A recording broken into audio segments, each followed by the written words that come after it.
Good morning and welcome to Buckwheat Farms Magic Emporium and Ballroom. This is Sustainable Saturdays. Got a lot of stuff that I filmed this week going on, setting up the microgreens and everything. We'll show you that today. Got a couple of pallets I'm going to break down today and try to get something built, and I'll show you my plans for that. But right now, it's time to get the muck boots on and go feed the animals. So we're starting our new venture into the world of microgreens today. We're going to get started soaking the seeds right now. So for our first week at market, I've got some seeds soaking, and we're going to do beets and broccoli and Brussels sprouts mix. We're going to do those in trays. And then for my bowls, which I'll show you how I'm doing those, I'm going to do buckwheat, of course, and alfalfa. Easy to grow, quick to grow. Now I'm going to go and I'll show you what I'm going to use for our soil medium.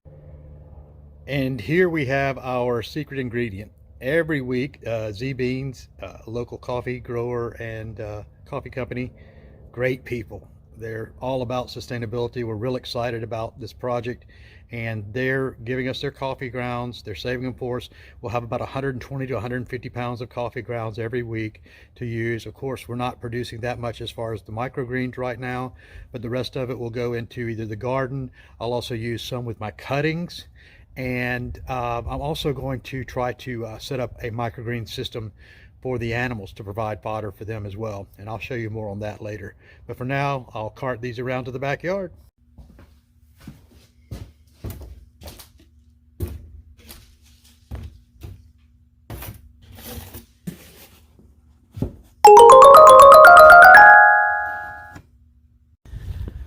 Well, there are two of many things that sustainable homesteaders really love. One are wood chips, which I've got a good source of free wood chips. In fact, I'll be starting to get some of those in my garden here shortly.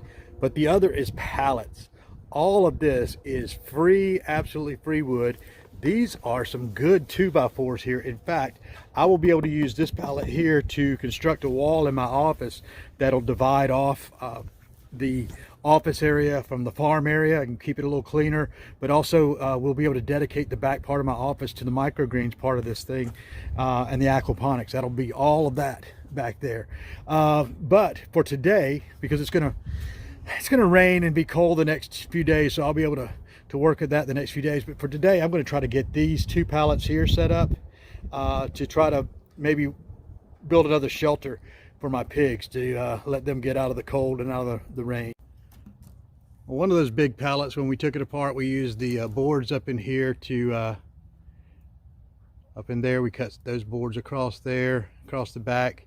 So we've got a little shed here. We'll fill it in on the sides, get a roof on it, and the piggies won't have to sleep out under the straw anymore. Well, we separated out one of the pallets, broke it apart. We've got some 2x4s here we can use. Got a big 2x4 here. We did some other stuff with it. Still got these two big pallets to take apart, but that may be it for the day. Well, while the pigs are chowing, we're going to see our granddaughter this weekend.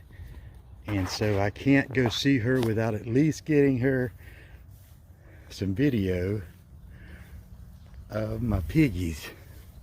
Good morning. Good morning, little ones. Good morning. There they are, Landry.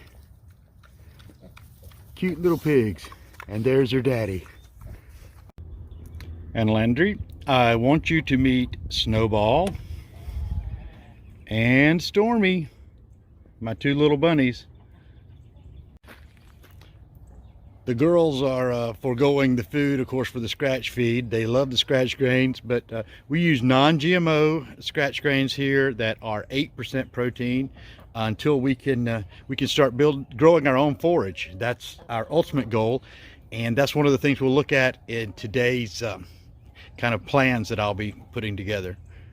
This time of year is vital on a farm. It's not, we don't have a lot of crops growing, there's a little bit of seed sowing, but this is the time we catch up on everything and make planning for the future.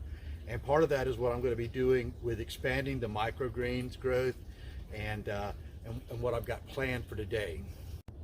So what I'll be looking at doing is actually expanding the greenhouse, coming out here and down along this way, about a 6 by 12 little area here that I'll attach to the greenhouse. I'll move the windows from the current wall out. It'll expand our greenhouse, and this will be our entire microgreens operation.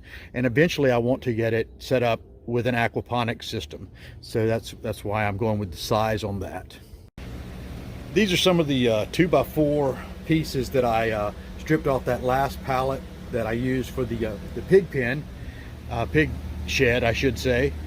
And these are some more I've got to take apart. So I'll use all of this material in that wall. So I'll be working on that today and tomorrow, and I'll show you how well we've gone next week. My goal is to do this thing entirely in reclaimed materials.